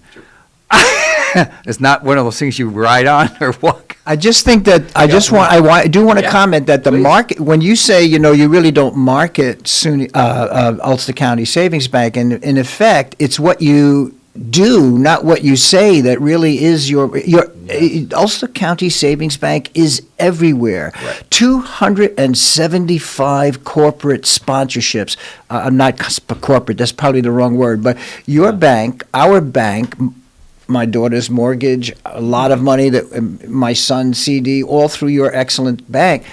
You really do walk the talk, and I think that is very, very important. And that's just basically, I just want to say. I agree. I mean, it's in every sense of the word, they're a community bank, and live it and breathe that. So I want to segue only because we have about 10 minutes, and I want to talk about the the Rotary meeting last night, which you conceived, and it was so well attended. We talked about it earlier. 36 people on the call, 14 of them new visitors, 12 of the 14 women. So that's a big deal. We were talking about diversity earlier. So there's one Rotary Club that will remain nameless, for obvious reasons, that has 45 men and 9 women. So those ratios are not good. No. But anyway, so let's talk about the thought and talk about what came out of it. What you think came out of it, and what the approach was. Sure. So the thought was, we the traditional Rotary meetings, you meet in person, you have a lunch meeting, a dinner meeting, or a breakfast meeting. We've all had a transition, from the pandemic into more social type medium. We're using Zoom and different functions. And what we haven't had as often is inviting in, outside guests that can learn about Rotary and grow our membership. So we thought about it for a while, and we have had a few meetings where we had some invited guests or some prospective members that came in, but you're holding your regular Rotary meeting. So I don't think they get a true perspective of what Rotary is all about. Correct. They only get the little snippet of whatever your topic for that Rotary meeting happens to be. In some cases, if we're holding a major fundraiser or we're doing an event, a good chunk of the meeting goes around that particular topic because it's a working meeting at times. So we thought about it and said, and usually there's one, right? There's one person that's the invited guest, or maybe two, and they kind of feel like the outsiders because everybody else knows what's going on, and they're kind of sitting there, and we found that they don't want to ask questions as much.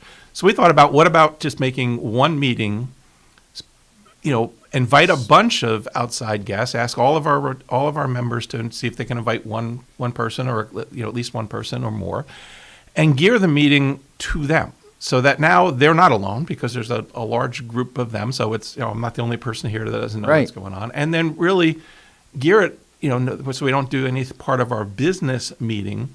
We talk about Rotary, and we talk about what Rotary does, and and it's a great organization, as we know, and it's an international organization, but we do things locally, we do things internationally, we do hands-on service projects, we raise funds, we do all of these different things, with a motto of service above self, and that I think really resonated with our members, and then we asked all our members to get involved, and talk a little bit. Just a snippet, and we really wanted to just give them a little tease or a little information. Each of them, we talked about it, could probably talk about the topic, individual Rotary topic all night. 45 minutes. But we wanted to keep it to our normal hour meetings, and so that was the concept. What was nice, too, is that the guests got a chance to talk about themselves briefly, introduce themselves, and talk about their business as well. And, look, let's be honest, it's a service-oriented organization. However, I would rather do business with a Rotarian than not, if I could have a choice, because I know the same values, integrity, exist, and I think those folks last night got that message. Yeah, I really do. Curious on the follow-up, what's going to happen. I presume whoever suggested the person to be at the meeting last night would follow up and say, well, hey, Tony, what did you think? Absolutely. We actually had an email go out last night to all the members. The secretary sent out membership applications to all of the sponsors who invited folks, and we will follow through. Start the dialogue. Yeah. Right. And we're hoping they come back to, we invited them back to any other meeting as well. We use our regular link, so they know what it is, and they can come in anytime. Yeah. How do you think the transition will be once we go back to in-person? Because people, it's interesting, what I'm finding is some clubs, people are really kind of embracing the Zoom and getting some decent turnout, and then some clubs are like, very little. I'd say 10, 12, people are saying, yeah, I'm not going on Zoom. What do you think it's going to be like when we go back in person? I heard you talking about this earlier as well with Elliot. I think it'll be a transition where we won't ever give it up completely. Right. And I think I think one of the reasons we had so many people on and even guests last night is it's a lot easier to not have to get dressed and go out after work. And they were all dressed there, but you know what I mean. I don't have to physically yes, primp up and blah blah blah. Right. I can pop on. Yeah. If I have something else, I can pop on for. Even for a half hour of the meeting and hop off, and I don't feel like I don't have that travel back and forth. Yes. But as you're saying, I think about roughly about 50% of our club members or so maybe a little bit more, embrace the Zoom, and there's a group that they're still waiting, can't wait for that physical meeting, and have not really been as active on Zoom. They're still active in Rotarian, but they just, it's just not their thing. Yeah. And so I think it's going to be a combination, and I think, with all clubs, need to adopt that, and I think there'll be absolutely potentially an online, and we while we'll be one club, we might find that the way that we meet, we might have pockets that gravitate toward different ways, and that's fine, as long as we keep the consistency of the club and what we do. We talked about this earlier, Richard. You touched on it. The Kingston Club, once upon a time, was one, then split up to two, a breakfast club and a lunch club. I think originally it was only a lunch club way back when. Very typical for legacy clubs, that have been around for 100 years. And now you're coming back together, but you haven't exactly maybe figured out when you go back in person, if you're going to go to an evening. I'm not putting you on the spot. I'm just saying, just some thought process that's got to go back into this. We've had great turnout for the evening meetings, which has been interesting. And I think our conversations have been around trying to keep that time. But that we may have people maybe a breakfast or occasionally. Mix it up. Can't make it and mix it up. Mix it up a little bit, or it's my mind. It's okay if 3 or 4 Rotarians can get together for coffee in the morning and do this meeting and talk about the piece. And we're good at, if we do a good enough job of communicating what the club is working on, so that we don't miss that. And the service projects are key. It's not just about meeting. It's cool to have, the social piece of it is cool, but really, at the end of the day, what floats most people's boats is serving and helping others and doing a project. And you all have some brilliant projects locally and internationally. Richard and I were talking about the Kenya project. No. Years ago. Yeah. Yep. But so the point is, there's options there. So if someone wants to learn more or find out more about the Kingston Rotary, what's the best way to contact? Is there? Yes. Okay. I just want. So you can literally just Kingston Rotary Club, Kingston, New York. There's a Kingston. There's a lot of Kingston. There's a lot of Kingston clubs. A lot of so Kingstons. You have to put in Kingston, New York. Right. Okay. And we'll come up, and there's some of our contact information is there. Right. Contact any of our Rotarians. Right. But we really do have some good information out there on that Good. site. And the big site is Rotary.org, which is pretty simple. for the international site. And you can also there put in, anything like a zip code information. It'll give you local clubs and local information as well. So. It's interesting. It's I find a lot, the website is so massive. Sometimes I just Google something, and it'll pop up and bring you kind of to the page, because the website is, the Rotary.org website is massive. 1.2 million people have access to it. And you think about it, 200 countries, the languages are all different. A lot of languages are different. So I start thinking about how they manage this website, and then I stop thinking about it because I get a hernia. I just, it's amazing. But for instance, I just put in Rotary International Foundation, right, which is a 501c3 arm of Rotary. And you look, there's rhyme and verse about how money is spent on those 7 areas of focus, which, we talked about. Rotary is not just 1 or 2 areas, that they serve. It's very wide, extremely wide berth.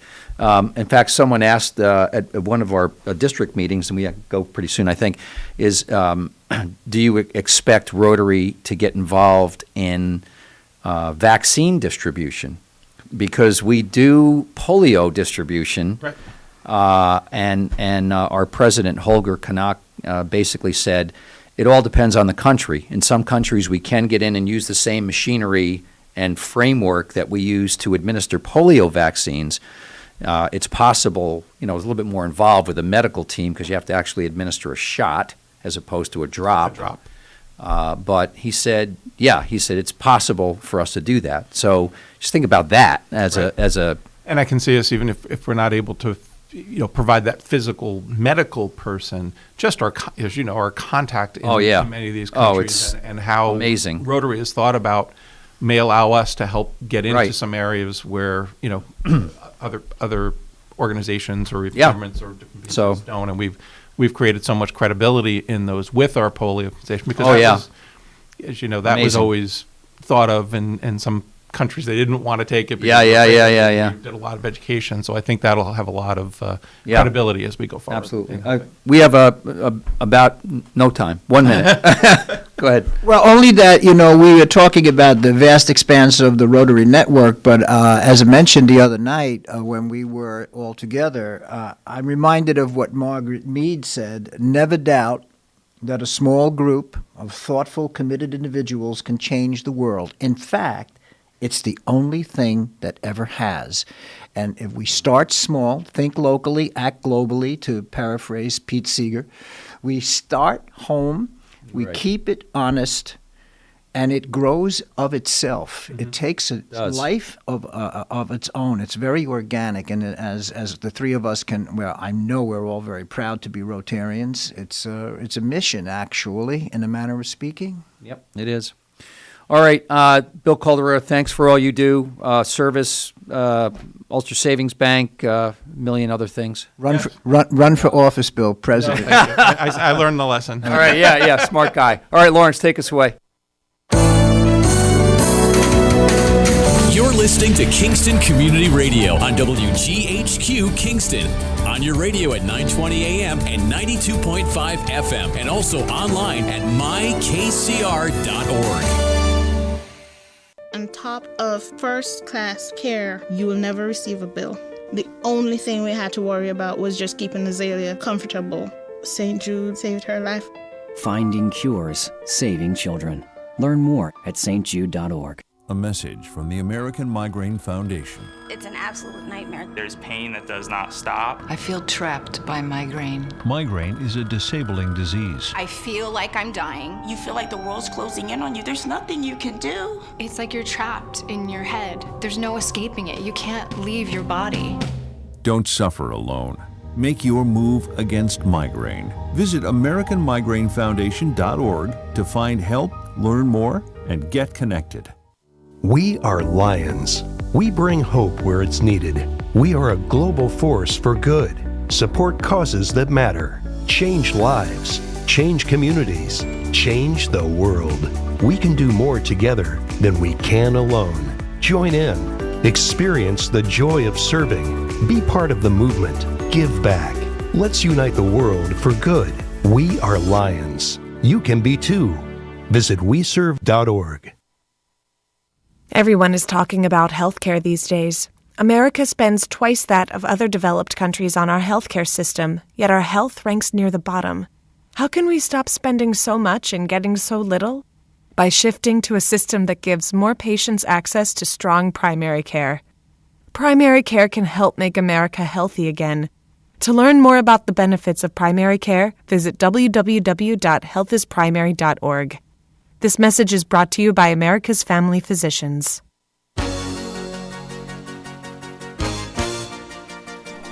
Hi, my name is Jackie Lovezzo. I'm from Lake Katrine, and I support the Kingston Community Radio because it is an invaluable resource to the community and its residents.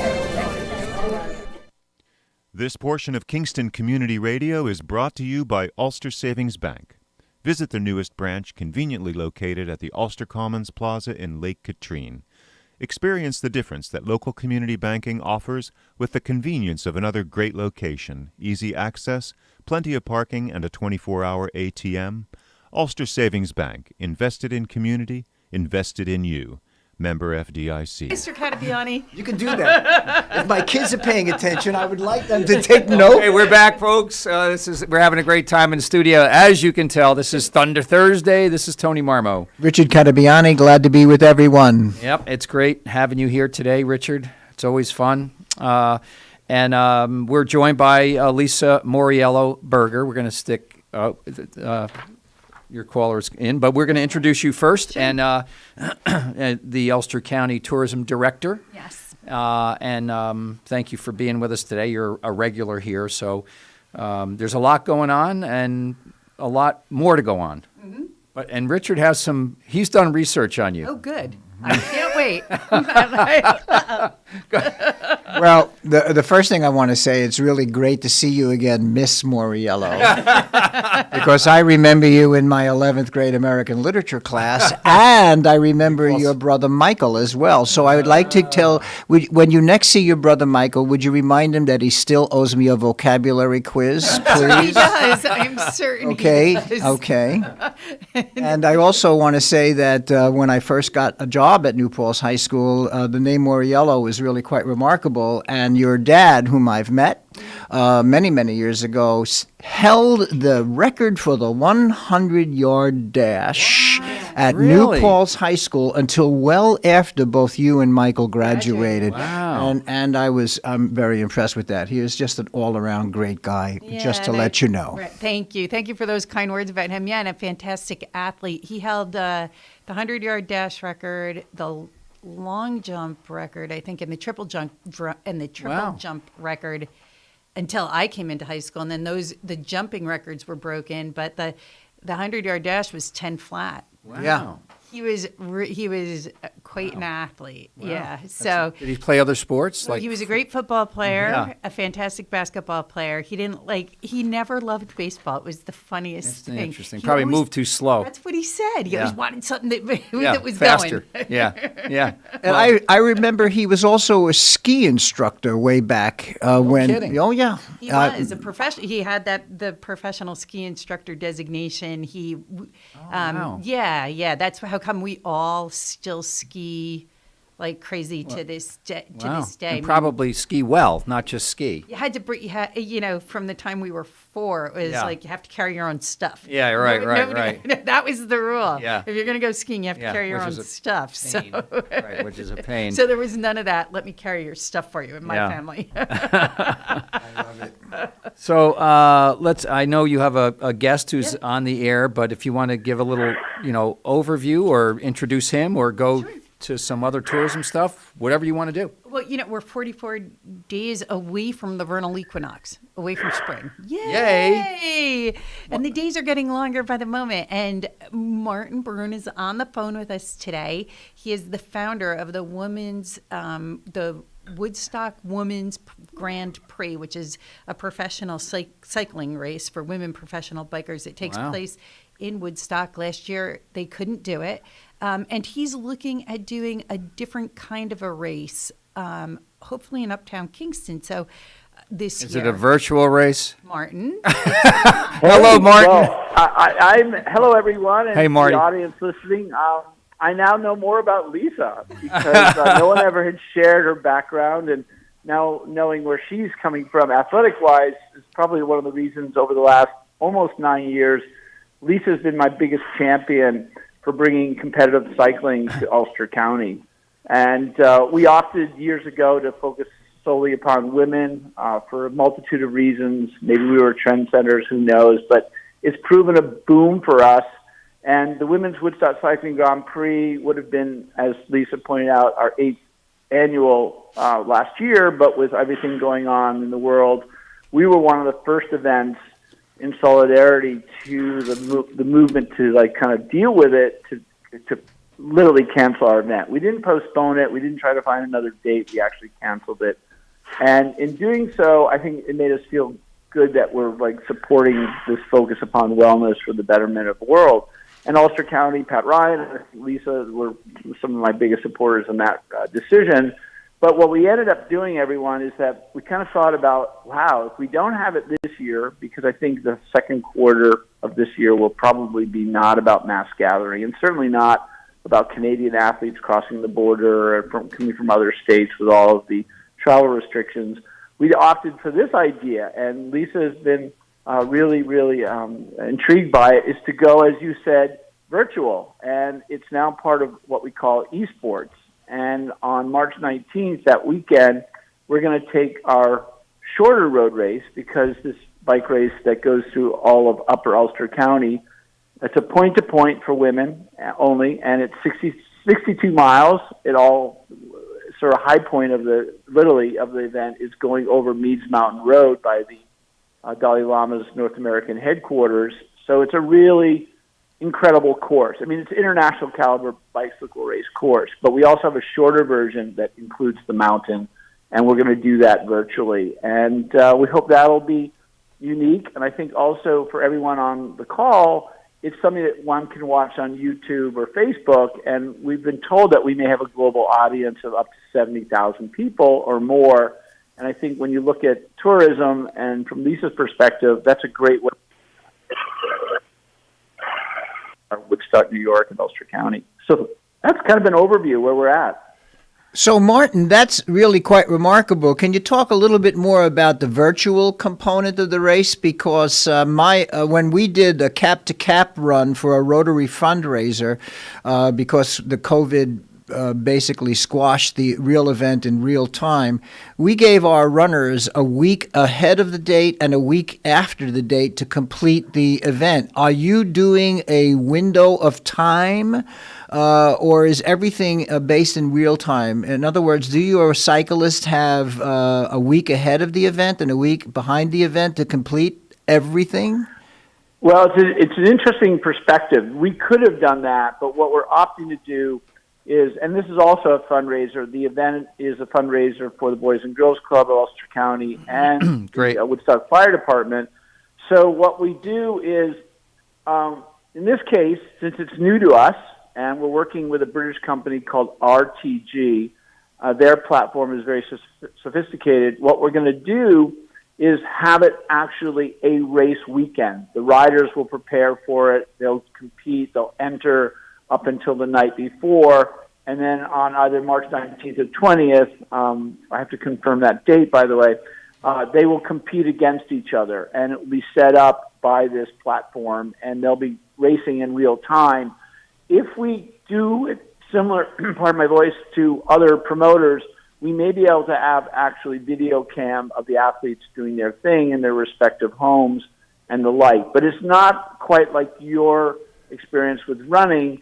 It's really much more of in the moment, and it makes it sort of typical of what our race is like. We do a rain or shine event, so you're either on, or if you have a bad day, then there's always the next weekend to go to another event. But we are excited to try to become relevant, and we also, in talking to Tim Wiedemann and Lisa, we want to highlight our county. This is a mecca for many, many things, and with the pandemic, bicycling has become such a go-to, and with this whole movement towards wellness, you know, obviously the vaccine's a big issue, but as we get past that and the new normals here, I think we're going to see an incredible interest in people just staying healthy and the like, and the bicycle is an extension of that for us, but also, and Lisa knows this fully on, from the beginning, we've always been advocates for Share the Road. New York State, unfortunately, does not have a 3-foot safe passing law for bicyclists and runners, and we're advocates for that and dealing with Kevin Cahill's office, and when Jen Metzger was senator, her office. So there's a lot of really kind of cool components. So in the long-winded answer, yes, it's the day of, and we do have that course on this platform so people can ride it in preparation and do what they call a reconnaissance. Thank you. That was clear. Maybe too much. Martin, how long have you been doing this? I know you and I have had conversations about this race in the past, but how long have you been involved, and how did you get involved? 9 years ago, I was at the time friendly with a group of competitors in New York City, women riders, and they were really just chagrined that there was no marquee event for women in the U.S., in fact, North America to speak of. Mind-boggling. So it really is, and it's still mind-boggling in many ways. But what ended up happening was when I quit competitive cycling and came back from Europe, I produced a race in Woodstock. I moved from Boston, I graduated college, and moved to Woodstock, and approached the town supervisor then, Brian Hollander, and said, would you be interested in having a bicycle race in Woodstock? And lo and behold, for 3 years we did it. And then I became a dad. I have 2 sons, and we just put it in the mothballs. And in talking to these women cyclists 9 years ago, I thought, how can this be? So Jeremy Wilbur, rest in peace, who passed away unfortunately a couple of years ago, he invited me to a town board meeting. And as you all are aware, I'm a talker. I kind of took over the meeting for about a minute for about a minute, and then Jeremy took over. He was so ecstatic about it, and the fact that they thought a women's competitive cycling event could come to Woodstock was not only intriguing, but the fact that they also then gave to us the naming rights. I mean, Woodstock is an iconic name, and that was, 8.5 years ago. The first year was 8 years ago, and we named it the Women's Woodstock Cycling Grand Prix to sort of highlight all the components. Cycling, Woodstock, Grand Prix kind of gives it an elegant name. So my life, I've been doing this, since a kid as a bicycle racer, but in terms of promoting, I hope I don't sound like I'm tooting my horn to your audience, but when my parents said we don't want to drive you to bicycle races anymore, because I grew up south of Boston, we ended up saying, well, we're too young to get our license, so we ended up promoting races so that we didn't have to travel far. And those races are still going on 45 years later. So we're looking at seeing what we've created with Woodstock growing, but also with the virtual component staying relevant to the athlete's mindset. But also, and Lisa hinted about that, we would like to bring a race in the same vein, the same excitement, if not more, to Kingston, the city of, and the mayor's office and Tim and Pat Ryan are very excited about it. And if things do become healthy and we're allowed to do mass gathering Not if, events when. in August, we're going to have a race in Kingston. Yeah, that'd be great. Women's only. Great news. Can you direct people to a website or, just someplace where they can kind of look at what you have there and Absolutely. decide to get involved We or have not? a website, everyone, called Women's Woodstock Cycling, womenswoodstockcycling.com. Okay. And it's a bit of a truncated name. Obviously, the biggest name would be just too long to spell out. But they can reach that number, that email. It's Googleable.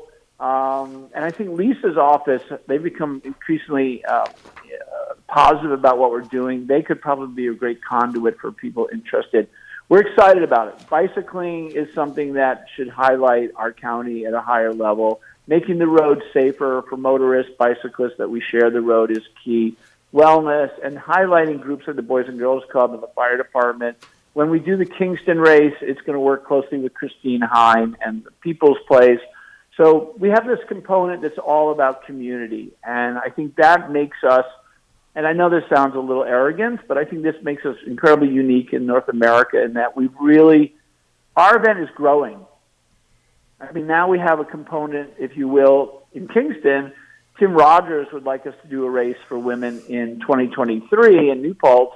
And I think when you look at what's going on nationally, a lot of communities aren't looking at this sport as something they want to put a lot of time and effort into. And I think when you look at the support from the New York State Police and the Sheriff's Office, and in talking to you both, and again, I have to apologize for being so, impassioned with it verbally, but also I'm a guest here, so Lisa's part of this conversation, so hopefully I'm not usurping. We're going to try to get her in a second. So I'm curious, Lisa, what you see in terms of how this type of event, or perhaps others like it, if not exactly like this one, but fit into the overall tourism strategy, for the county. Yeah, so one of the things that I loved right from the very beginning, 9 years ago when we first started talking to Marty, is his focus on women and how unique it was. And it really kind of matches the values of Ulster County and really kind of what's woven into the fabric here, right? Of a little bit of risk taking, a lot bit of equity and equality, and having it married to the name Woodstock just seemed so appropriate for us from a visitation point of view. But really what I think is so important for people to understand is beyond all of that, there are big dollars behind cycling in general, both the professional competitive edge as well as the recreational end. And what we're really seeing in Ulster County right now, and I think in part the pandemic emphasized this and brought it out even more, is a real knitting together of all those various different ways that people experience biking in the county, and we're getting to a critical mass where we can become a destination like there are in Colorado for people to come and bike. Right. We still have education that we need to do around the public in general, as Marty pointed out, the safety issues, some of the share the road things, and even bikers we need to do a little bit of education with. It can be a little obnoxious on some of our rail trails or in some of our back roads, right? These big pelotons that take up everything.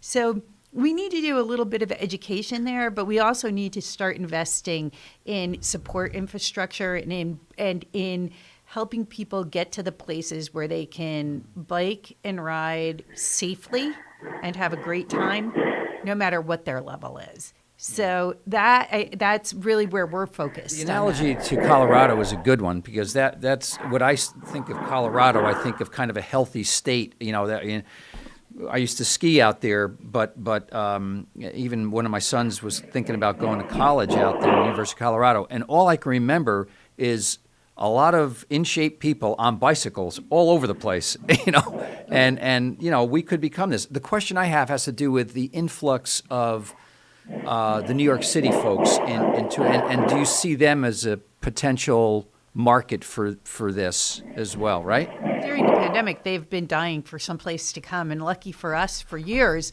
the message from Ulster County Tourism is, we're your backyard. Come play here. Yeah. And now the message that we're giving people is, seek whatever it is that excites you here, especially if it's connected to outdoor recreation.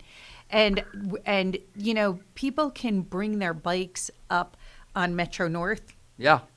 Right across the walkway. Yeah. And be a part of our great trail system in no time. Our UCAP buses all have bike racks on the front of them, and that's super helpful for getting people around the county.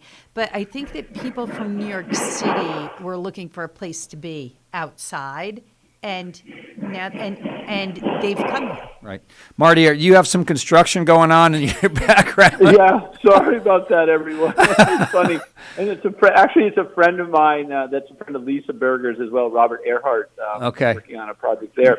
But I want to add something to the concept of health and wellness. I know that when we first started this project, Lisa and Mike Hine had made it very clear to me that one of their destinations mindsets was to create, if not the number one healthiest county in New York State, but it was in the top 10. And I think it did rise very high under Mike's tutelage, and I think Pat has got that in his wheelhouse to do as well, because I think, Lisa, we may be number 30 at the moment in terms of being healthy and whatever metrics they use to define that. But again, if we can get more people to be active, whether they're hiking, biking, or walking, it's just great for our county. And as all of us know, this is one of the most beautiful counties, maybe in the world. Yeah. Go ahead. No, I couldn't agree with you more, Martin. And when Lisa said earlier, we are your backyard, come play here, it is really quite remarkable because, you can bike across the walkway of the Hudson, which, by the way, was a Rotarian initiative. You should know that. Really? Oh, yes. Okay. Yep. Okay. I didn't know that either. I can tell you more about that later. But also, the Schwangunks, the Gunks, they are internationally famous because of the rock climbers, and the Gunks have the second hardest rock on the planet, other than the Pyrenees in Spain. So it's really quite remarkable. The new Ashokan Rail Trail, 11.6 miles, which I biked to and from, was wonderful, exhausting, but safe. Yeah. With resplendent views of the Ashokan Reservoir, with beautifully well written and marked placards all the way. You could take a field trip of a 5th grade class and you could learn so much more about New York State's history just here in Ulster County. End of rant. Okay. Good rant. I love it. I agree It's completely so with great. that, Mr. Catabiani, because they've done a great job telling the history, which helps connect people to that very special place, and we should do more of that with our outdoor recreation. I think that that's one of the real strengths of that rail trail is just how it tells the story of the reservoir and our history and the communities that were there. Correct. And it is fascinating, as well as how unique the geology and geography is there, and a water supply for New York City. It's fantastic. It is remarkable. Martin, we have a few more minutes. I just want to give you an opportunity to speak to the event again, the website, tell people what's going on. Let me go back to something Lisa said that really resonates. The fact that we're able to highlight one of the most significant water supplies for one of the most populous, if not exciting cities in the world, just really speaks highly of just the reason to come and visit Ulster County. And we have athletes who come from Boston, Toronto, Washington, Chicago to participate. And with this global virtual event, it's possible that athletes who are in England or Germany or elsewhere in the world, they may get inspired to actually come in 2022 to Ulster County and to our event when it goes live once again. And with the August event highlighting bicycling, because there's also a component of a public ride. There's the competitive Saturday event, and then Sunday there's a what you might call a Grand Fondo or a Sportive, which would be open to non-competitive cyclists or even competitive cyclists that just want to ride casually with their families. So we're excited about the virtual event. I think Lisa is just one of the greatest assets that we have. We learned this with the Tour of California, that the Department of Tourism took that and ran, and that had a global exposure of literally millions of people. And when you consider the reality of tourism and the economic impact, whatever we can do to highlight the benefits of a community or an area, I think it's really wonderful. And I'm just one piece in that with bicycling, but I think it's an important aspect because like you mentioned of Colorado and Portland, Oregon, or Madison, Wisconsin, they are meccas for bicycling. And certainly the new homeowners that have come from other places like New York City, they may have that city bike experience and they want to continue riding. And I know Mayor Noble wants to make the livable streets of New York, of the city of Kingston, meaning that people ride their bicycles far more than use cars. So I'm really grateful to be always to share my enthusiasm. And Lisa, again, is a big champion of this. She and March Gallagher have never deviated from supporting me to stick with this all, as well as the great sponsors that have supported it for 8 years. So I'm really thankful, and I hope I don't appear to talk too much, but it's pretty obvious. Fine. Give the website one more time, Martin. www.womenswoodstockcycling.com. womenswoodstockcycling.com. And you can just come onto our website or give us a call. We can always get you there. Great. Well, the event, as Lisa said earlier, it really reflects the values of Ulster County, equity, equality, and a wee bit of risk-taking. I love that aspect. You've got to try it. You've got to try it. I wrote that, Lisa, down. I'm gonna yeah, that's a beauty. We kind of started with that discussion earlier in the morning, Richard, But, all right, Lisa Berger, thank you so much. You really are the heart and soul of Ulster County. So very good to see you again, Ms. Moriello. You too. I hope I see you again. Tony, bring him back. Yeah, well, he's a regular. All righty, Martin, thank you so much for being on. Good luck with the event. Thank you. Be well, everyone. be safe. Bye. Good luck, Martin. Take care. Bye. All right, folks, thank you for supporting KCR. Thanks for listening to Thunder Thursday. Listen to the other shows. Monday through Friday, we're on from 7A to 9A. I was going to say 9P, but that would kill Lawrence. And so that'd be a long day. But we thank the supporters, folks that send in money. We thank our underwriters. Be safe, be well. God bless America. Thank you for sharing the morning with us.